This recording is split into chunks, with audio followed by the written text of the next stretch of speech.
안녕하십니까. 세상 읽어주는 남자 이성훈입니다. 오늘은 TSMC의 5나노 고객이 몰리면서 이 TSMC가 생산 용량을 25% 늘린다는 소식을 전해드리겠습니다. 디지타임스 보도에 따른 것인데요. 이 파운드리의 정체성을 한번 생각해 보겠습니다. 칩을 만드는 파운드리는 그 IT 혁명에서 마중물 같은 역할을 맡고 있습니다. 이 파운드리가 없으면 IT 분야에서 어떤 도약도 불가능합니다. 하지만 파운드리가 전적으로 앞장서서 할 수 있는 것도 아무것도 없습니다. 이 활용 점점 같은 존재이지만 철저히 고객의 의사, 고객의 뜻에 맞춰서 움직여야 하는 존재가 바로 파운드리입니다. 즉 파운드리는 칩을 설계하는 팹리스의 뜻에 맞춰서 제조를 맞춰줘야 하는 게 숙명과도 같습니다. 이 점을 머리에 넣고 TSMC 5나노 고객 폭주를 한번 바라보겠습니다. 그간 TSMC 5나노 노드는 애플만이 찾는 동무대였습니다. 애플은 칩 설계에 있어서 다른 팹리스와는 수준, 그 급이 다른 독보적 팹리스였기에 최첨단 노드인 5나노는 애플이 거의 독점적으로 TSMC를 활용해 왔습니다. 그러던 것이 그 칩 개발 경쟁이 불붙으면서 지난해부터 5나노 고객이 크게 늘어났는데요. 지난해인 2021년 전체 매출에서 TSMC의 5나노가 차지하는 비중은 19%까지 커졌습니다. 1년 전 TSMC에서 5나노 비중이 8%였는데요. 1년 전보다 2배 이상 늘어난 것입니다. 이 5나노가 TSMC로서는 캐시카우 공정, 명실공히 주력 공정으로 올라선 것입니다. 당연히 고객 수도 많아졌습니다.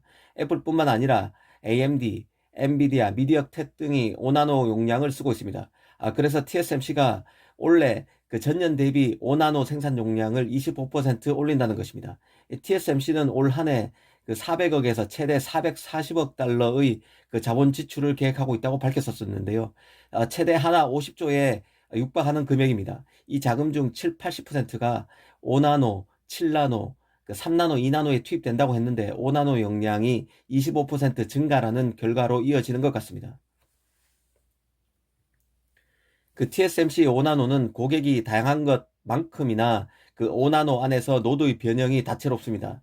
M5, M5P 공정은 물론이거니와 흔히 그 4나노라고 일컬어지는 M4, N4P, M4X 공정 등도 사실상 5나노 공정을 변형한 공정으로 5나노 공정의 지원 속에서 이루어지는 공정으로 이해하시면 됩니다.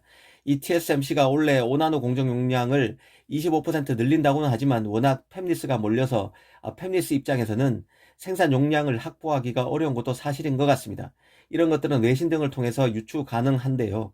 AMD, 엔비디아가 TSMC 용량 확보를 위해서 이 보험금조로 수십억 달러를 이미 TSMC에 지불했다는 얘기가 나온 게 대표적일 것입니다. 사실 그 첨단 노드 칩의 경우는 개발할 수 있는 팹리스가 극히 제한적입니다. 인류 팹리스만이 오나노 칩과 같은 첨단 노드 칩을 설계할 수 있는데요. 이 파운드리 입장에서는 이런 인류 팹리스와 거래를 틀 수 있느냐에 미래 사업의 사활이 걸려 있다 해도 과언은 아닙니다. 오나노 같은 공정의 경우는 최첨단 노드인 만큼 마진도 높은데요. 성숙 공정 칩과는 비교가 안 됩니다. 그리고 오나노 고객이 몰리면 이 파운드리 입장에서 공정 관리도 수월해집니다. 여러 공정으로 생산 라인을 분산시키면 유지 비용이 커지는 문제가 발생할 수밖에 없는데요. 이 파운드리 입장에서는 비용 부담이 클 수 있습니다. 다양하게 공정을 쪼개는 것보다는 잘하는 핵심 공정을 집중해서 밀어주는 게 나을 수 있는데 고객인 팹리스가 알아서 캐시카우 공정격인 오나노로 몰리니 TSMC로서는 좋을 수밖에 없을 것입니다. 그런 맥락에서 TSMC가 왜 최고의 파운드리인지 드러난다는 생각입니다. 특히 그 3나노 공정을 활용하고자 하는 고객도 몰리고 있어서 TSMC로서는 주력 공정으로 불리는 5나노, 3나노가 지금 문정성시를 이루고 있다고 이해할 수 있을 것 같습니다.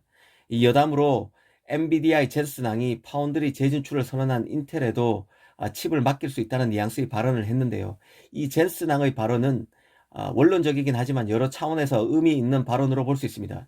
엔비디아와 인텔은 프로세서의 최고 라이벌임에도 엔비디아가 인텔에 칩을 맡길 수도 있을 만큼 이 반도체 공급망은 서로 의존적이고 복잡하게 얽혀 있음을 직감적으로 알 수 있습니다. 이는 달리 말하면 팹리스와 파운드리는 사업 영역이 엄연히 다르다는 것을 의미하기도 하는 것입니다. 또 하나 그 젠슨왕은 인텔을 축켜 세웠지만 한편으로 인텔의 파운드리 성공이 쉽지 않을 것임을 시사하기도 했습니다. 바로 파운드리로 성공하기에는 시간이 매우 오래 걸릴 것이고 회사 문화의 변화를 동반해야 한다는 점을 꼬집은 것인데요. 이 파운드리는 앞서 말씀드린 대로 자신이 주도적으로 하는 사업이 아닙니다. 팹리스의 노드 진화 목표와 실행에 맞춰서 같이 움직여줘야 하는 그리고 팽리스의 요구에 철저히 종속돼 기술을 진화시켜줘야 하는 서비스 업종입니다. 이 갑 중에 갑 체질이 박혀있는 그 칩질러 인텔이 쉽게 성공하기 어려울 것임을 점잖게 표현한 것으로 봅니다. 하지만 한편으로 만약 인텔이 이런 어려움을 뚫고 파운드리로서 성공한다면 우리도 당연히 인텔에 칩을 맡겨서 삼성 TSMC와 경쟁시켜 그 가시를 따먹겠다는 의사를 드러낸 것으로 봐야 합니다. 이 마지막으로 그 젠슨 항 발언을 아시아와 서구 관점에서 생각해 봐도 재미있는 부분이 있는데요. 인텔이 그 파운드리로 연착륙한다면 미국의 인류 팹리스들이 미국 업체를 이용하지 않을까 하는 것입니다. 이렇게 되면 서구와 아시아의 구도가 성립되는 것이죠. 더 정확히 얘기하면 유럽과 미국 그리고 동아시아 구도가 성립되는 것입니다. 하지만 인류 업체가 왜 인류이겠습니까? 인류는 같은 인류와만 거래를 하기에 인류입니다. 엔비디아가 같은 그 미국 업체라고 인텔을 활용하는 일은 대만과 한국의 전쟁이 나지 않는 이상 없을 것입니다. CPU 인류 업체 인텔이 파운드리에서도 초심자에서 인류로 올라서야 엔비디아가 인텔을 상대해 줄 것이라는 점을 명심해야 합니다. 오늘은 TSMC로 원하는 고객이 몰리고 있다는 점과 젠스당 발언을 해석해 드렸습니다. 감사합니다.